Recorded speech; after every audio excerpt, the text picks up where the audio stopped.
Hello, and a big welcome to all of you who've attended today. We're going to discuss some secrets, and they shouldn't be secrets. The secrets to being a successful online student. You probably feel right now that you've been thrown in the deep end, 8 to 10 weeks deep in your first module. Some of you might be in your second module, and we're going to discuss how you make it to the end through your eight eight modules and through it to the end of your dissertation or your consultancy project. We've got a fantastic guest today, and we're going to discuss all things online study related. And our wonderful guest today is Miss Sai Daswani. Hello, Sai. How are you? Hi, I'm good. I'm good. Hi, everyone.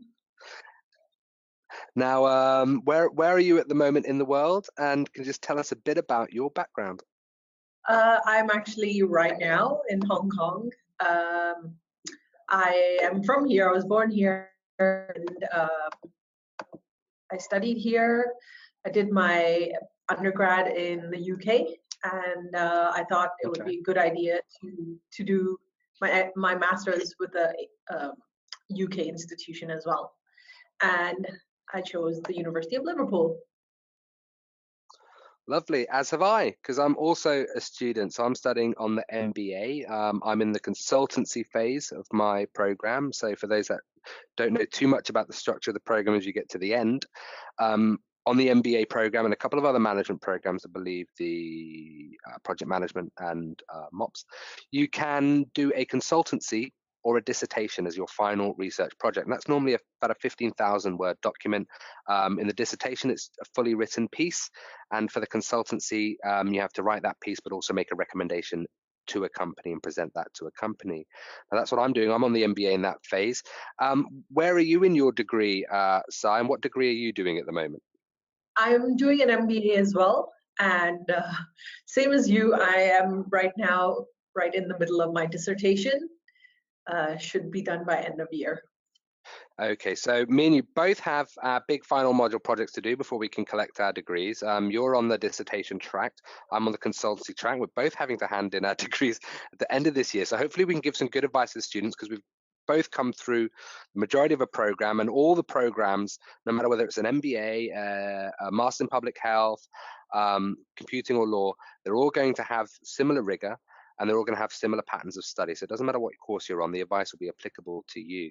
Now, Sai, what is your dissertation on? I'm actually doing mine because one of my favorite modules was emerging markets, business and emerging markets. So that's what I'm doing my dissertation on. Okay, lovely. Now, from our registrants, we've had some questions that have come in as people have registered for the event. I want to kind of start in a chronological order and kind of go back to the beginning and look at how you set up when you first joined the university and how that felt and some of the teething problems there, and then going through, how we become actually successful within the online environment as well.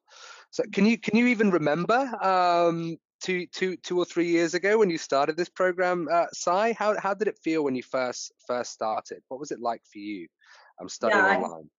I started in July 2015, and it seems so far away now. Yeah. I think obviously, like everyone else, when I first started, I was very nervous. I didn't know what to expect, basically. Yeah. I mean, had you ever studied online before? Have you done a MOOC or maybe a short course? Never. This is my first experience doing online studies, and yeah, it's actually quite enjoyable, more enjoyable than I expected.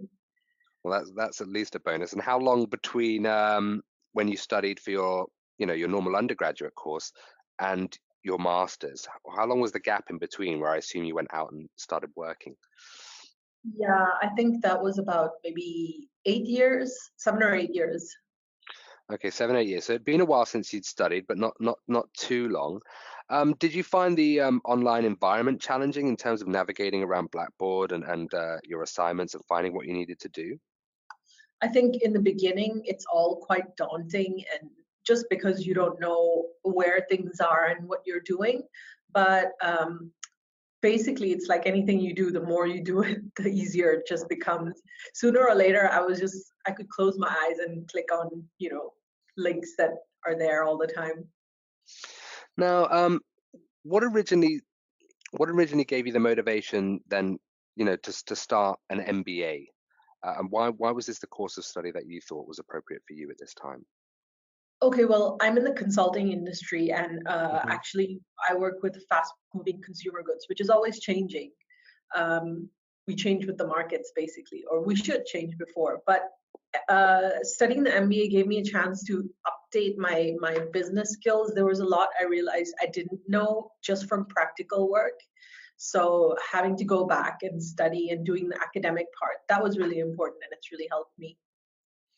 Exactly. Now, for those that don't know, there are a variety of resources that are out there to help you as you first come into the courses, and we're going to discuss some of those today. Some of those weren't as robust back when me and Sai started our course a couple of years ago, and they've developed quite a lot, Sai, since then. We have a full onboarding suite that teaches you how to write academically, that will help you manage your finances, manage your time, that will make you understand the hardware and the software that you need. What were the initial things that you had to set up in your environment in order for you to start studying, Sai?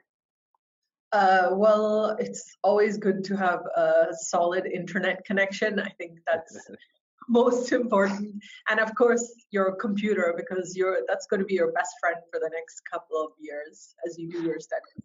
Exactly. Mine's looking very tired now after having so many words and assignments written through it as well. Now, when you come into the course, you have the Blackboard environment. It's a learning environment. You might feel that you're thrown a bit into the deep end, and it might seem quite confusing. But there are resources available on our Center for Student Success. And if you haven't been there, then I'll wag my finger at you because you've probably received quite a lot of emails and tips to go there and check these things out for yourself. Now, there's going to be a lot of stuff on there about how to think at postgraduate level, how to write critically, how to think critically. But there's also going to be some fairly straightforward navigation stuff on there, little videos teaching you where to click and what to do on Blackboard, information about rubrics and the grading system, and that might differ in your country, so you kind of might have to get your head around what the UK grading system is like. Sai, what was that like for you when you joined the course, kind of getting your head around the rubrics? Can you explain what the rubrics are to those that might not understand them? Basically, it relates to the grades. If you're aiming to get an A, what you should do. If you're aiming to get a B, what you should do. So it's all very consistent. And I think what sets apart a good student I mean, not a good student, everyone's good, but what sets apart an A from a B or a C is how you use your analytical thinking and, just like you say, critical thinking. That's very important. So the rubrics tells you how it's graded based on what you submit. And for you, did you develop maybe any kind of formula over the 8 modules in order to, hit the points on the rubrics that you wanted to hit in terms of getting the good grades and banking those through your weeks as you approach the end of your modules? Yeah, I think as I moved along, I found it important to highlight key points and keep track of my notes. I only had a couple of pages of notes per module, but those got me through a lot of assignments, the final project that you have to do at the end of every module, and Hmm. yeah, I think something like that would help. Nice. Now, a question that was submitted is, what were the 2 or 3 things you needed to do when you first started your program in order to be successful? Okay, well, the first thing is you should tell the people around you. Support is really important, and I actually underestimated that. But after a while, I decided that I should inform all my friends, because otherwise you're getting pressure on to, let's go out and let's do this, and so it's important that people know. The second thing is to have discipline, because if you don't have discipline, it's very hard to cope and to keep up with the course. So those are the two main things. Of course, then put in the effort and the hard work, because if you do, then you shouldn't be in too bad a place. No, I'd agree. So support and discipline, I think those are 2 good things to remember. Now, you are a project manager, Si, and I always say, well, wouldn't it be great if we were all project managers? Because would you agree that you kind of have to project manage yourself in order to do this online degree? And do you have any advice in that respect, how we could better project manage ourselves? Yeah, you can. How should I say this? I believe all the course, what you will go through week to week, is already available right at the beginning of the course. So my advice is to go through it, and you can see what is expected of you each week, just so you have something in mind so it doesn't come as a surprise. The second thing is be good with your time management. We have a lot of things to do in life, work, family, and if you add studies on, it's quite stressful, I understand. But if you manage your time and allocate enough time to it, it becomes much more manageable. That leads to another question we have. Was there anything that you had to sacrifice in order to complete to complete your online degree? Okay, to be honest, there is a little bit of my social life that has it hasn't disappeared. I still go out and with my friends because sometimes you need to relax. But yeah, I think that part you might want to think about how it's going to be affected. Yeah, I would agree. So I mean, you laid upon that point before. With support. Support's probably the last thing you're thinking about when you're shopping for online degrees, thinking, what's right for me. Second, you get into the course and you're submitting assignments and you're up late at night and you're trying to find the time, then support is the first thing you think about. And support, you mostly always will look at home first, but there's a lot more support on offer as well. We have a full student support team as well, who are there to kind of coach and help and advise you through your process, as well as all the videos and the support material and content that we have. We also have a wonderful writing center. Now, not all of us are native English who study on the course. In fact, the majority of us won't be. So if you're a bit rusty and you want to kind of get back on the horse in terms of critically thinking and putting your paragraph and your sentence structure correct and presenting yourself correctly in terms of what's expected at postgraduate level, then really you could be approaching the writing center. Now, the writing center is kind of a new addition that we've had in the past year or so, and we have dedicated tutors who are there to kind of go through your papers, review your papers, and give you feedback before you submit them for graded work. Now, these writing tutors aren't experts in specialist fields. They're not going to tell you about epidemiology and health systems or psychology, but they're going to tell you about how to write a good paper in general. So that's a resource that you can use if you feel that your writing could be better. And I'll tell you what, there isn't a single student out there, native English or otherwise, whose writing could not be improved by the Writing Center or some outside and additional help. So please keep that in mind as you go and write your assignments. Now, a question that we often get, Saif, for any guest and students that we meet, that we've had submitted today is what were the biggest challenges you faced when you started your online degree? And the next natural question is, how did you overcome some of these challenges? Okay, well, the two things for me are time management. It's easy to say I'm going to spend so much, whatever time every week. But when you actually do the work, you realize time goes by really fast. So time management is something that's really important. And tied to that is, once again, discipline. I myself decided that I would spend most of Saturday doing, coursework and things like that. Yeah. But I think there's some value if you actually structure your time well, so that you can use it properly and get your work done. Now, I'm gonna go to you for a lot of advice, because I have a very chaotic way of studying. It might not work for everyone, and I think it's best to give advice for people to break down their weeks into certain times blocks when they can actually go and study. I did the same thing as you on Saturday. Saturday's a clear day. Saturday day, I have to sacrifice my social commitments. Friday night, I'll keep that, so me and my wife can have an evening in and do something. But on the Saturday, I will definitely always be working. Often on the course, you'll have a Wednesday assignment. You're mostly going to be working on a Wednesday evening as well. So that's something you have to keep in mind. Did you keep like a diary or a plan or a calendar? Did you use any tools for this, or did you just keep it in your head? Oh, I need to be here at this time. I think there is expected times when you should be handing in assignments, so it shouldn't come as a surprise to anyone. And I actually had a calendar of, a week by week, because everything was broke down by week, so it's much more manageable. I'd agree. You have to break things down the week, because weeks are how the learning units work on the course. So if you break things down by the week, then that can actually work very well. Now, as Sai said, you can look at the learning outcomes week to week ahead of time, so you can kind of read up or look around those subjects. But it also pays to go week to week as well, and look at the week ahead of you, see what's in that week, do that week, move to the next week, and break it up into small chunks. There's loads of different ways to do it. Now, I want to go on to kind of reading, because there's a lot of reading and writing on the course, and certainly on the MBA, there's a staggering amount of reading and writing to be done. How do you manage that in terms of your week to week, your journal articles, your recommended reading, your source text? How do you break that down? And do you have kind of a formula to the way you approach that work? Yeah, well, first of all, actually, before the week even starts, I download all the material, just so I know what I can expect during the week, how much reading I have to do. And the week usually starts for me on Friday, so I use that as Friday evening-ish as a reading day.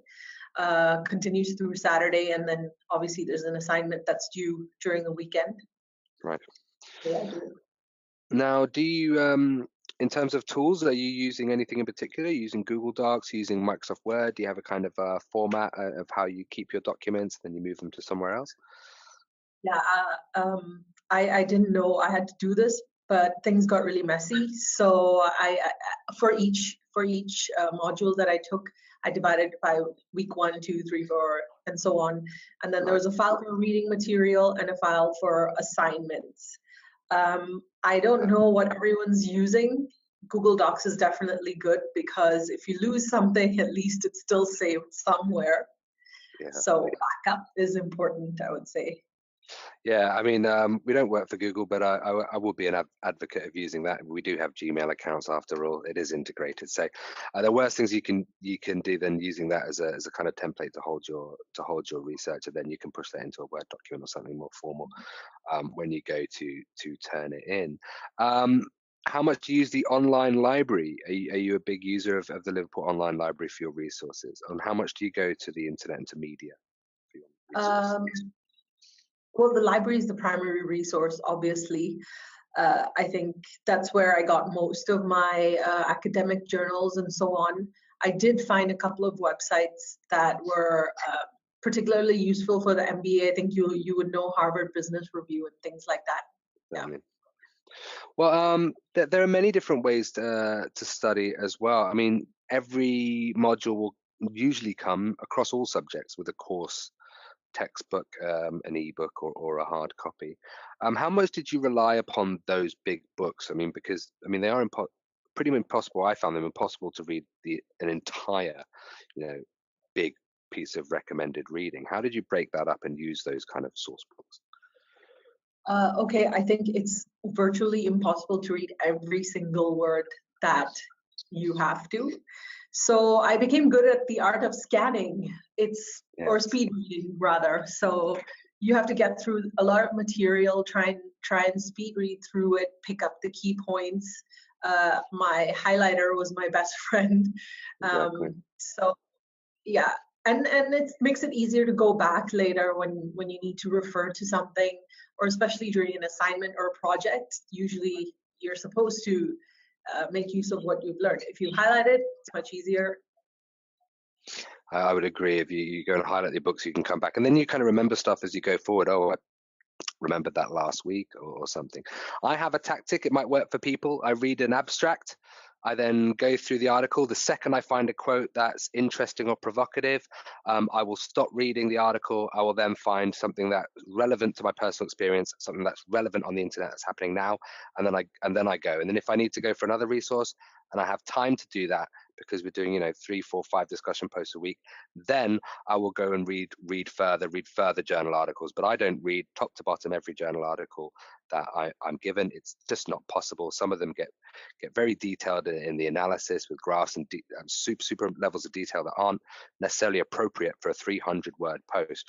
When you're moving towards your final module project and you have to do a deeper piece of research, then it would pay for you to really read deeply, because you don't want to be skim reading your final module project or your final project at the end of your life cycle, the one that we're on now, our dissertation.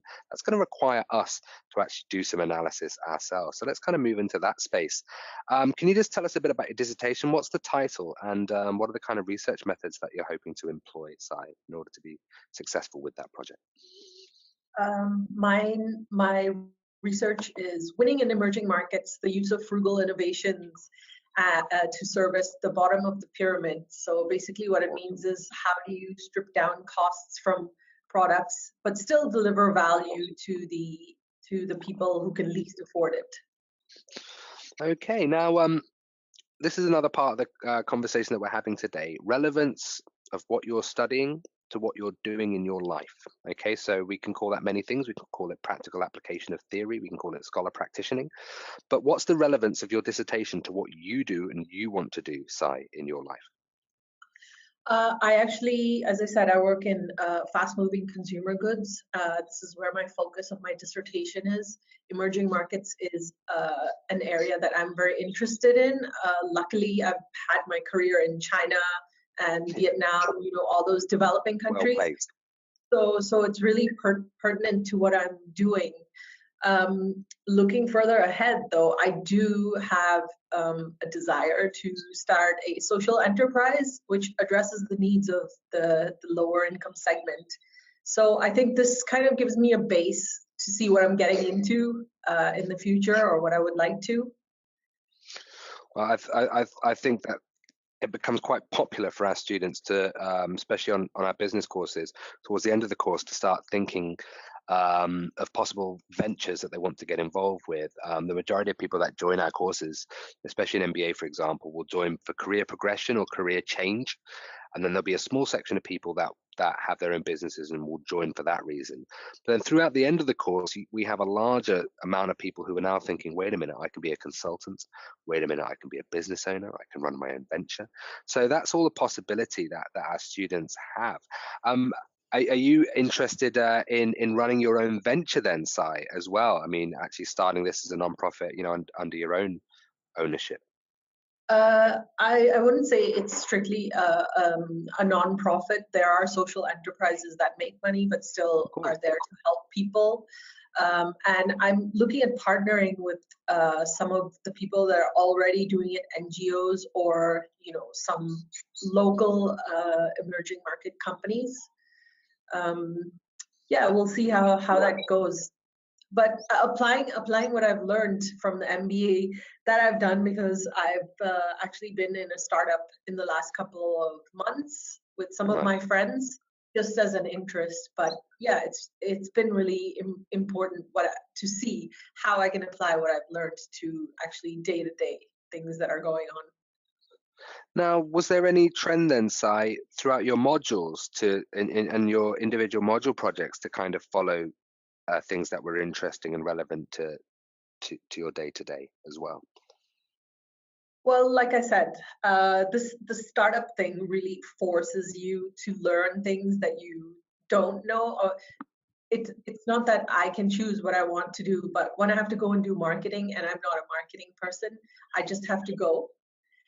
But having done the marketing course here, for example, I have a better grasp of what I need. And so, for me, the common thread that's been going through all of the modules was more or less the startup.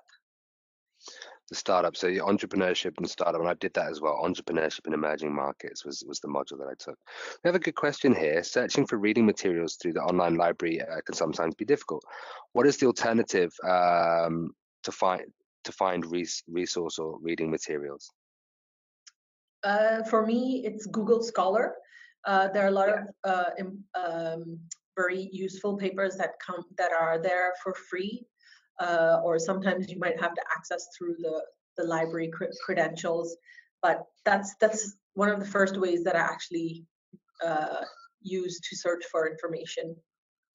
And then I would say just get acquainted with some of the publications that are relevant to the course that you're doing.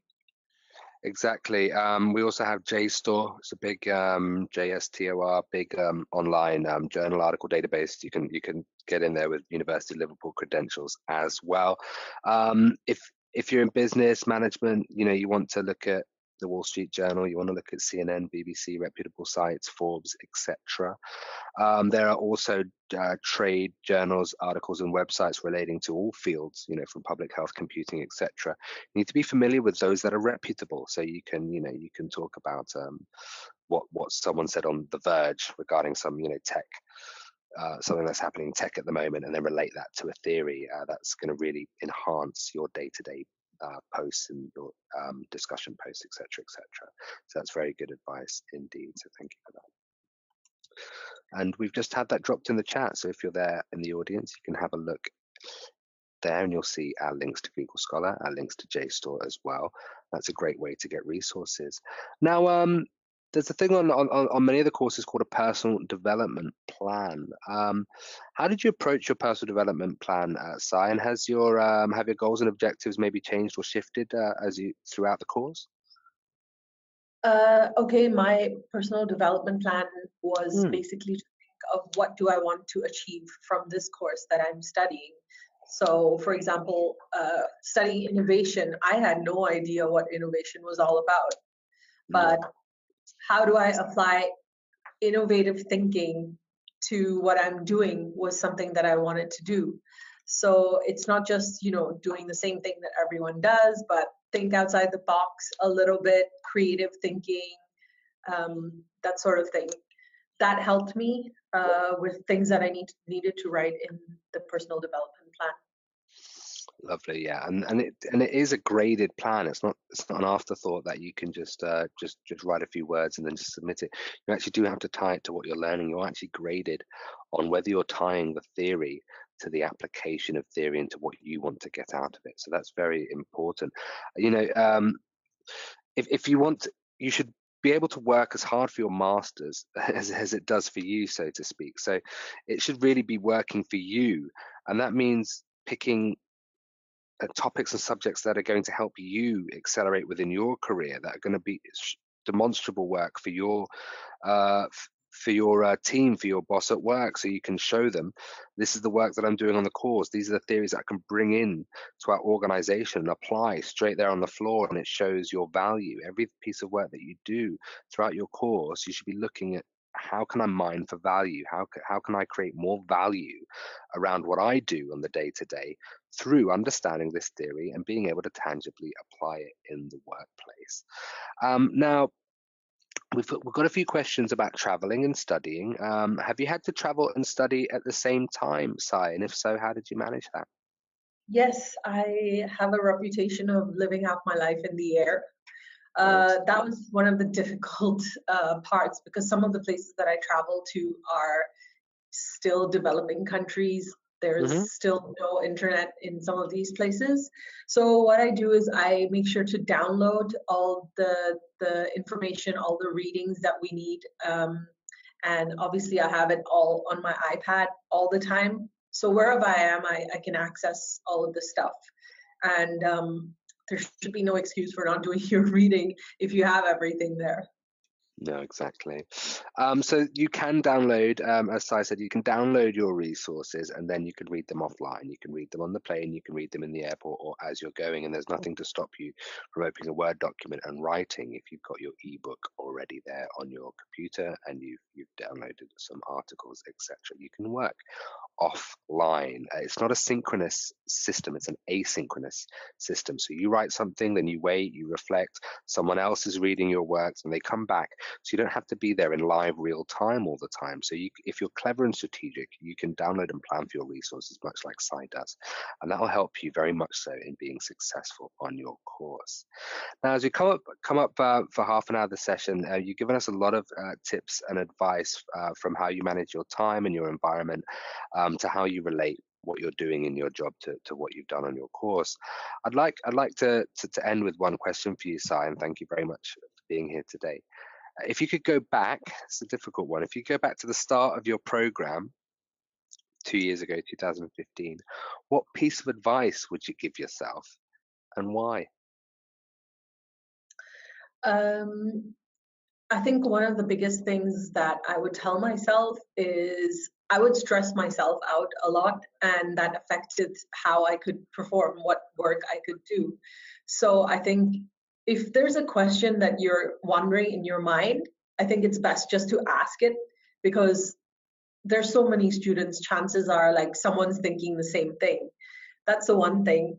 And the other thing I would tell myself is be disciplined from the start. If you let go from the beginning, it's really difficult to pick back up. But if you're on track all the time, if you're on the ball, it makes it much easier to get things done, and the time goes by pretty quickly then. Exactly, and that's very salient advice. Just little and often keep applying the pressure and keep your discipline, and you'll be successful throughout this course. And if you need support, then you need to find support at home, and you need to also reach out to us, as we have a support system here to help you as well. So thank you very much to our attendees today, and thank you very, very much, Sai, for your advice today. Thank you very much. Most welcome. I hope it helped someone. I'm already getting comments of people saying, oh, they tried the links and stuff for journal articles, and they all work, and they're enjoying that. So I know people get a lot out of it. You're at the beginning of your journey, and we're at the end of our journey. There are people all throughout the journey here to help you be successful. So I'd wish you all good luck. If you've been listening, you won't need any luck at all. I'll see you all in class. Thank you very much for being here today. It's been the University of Liverpool Online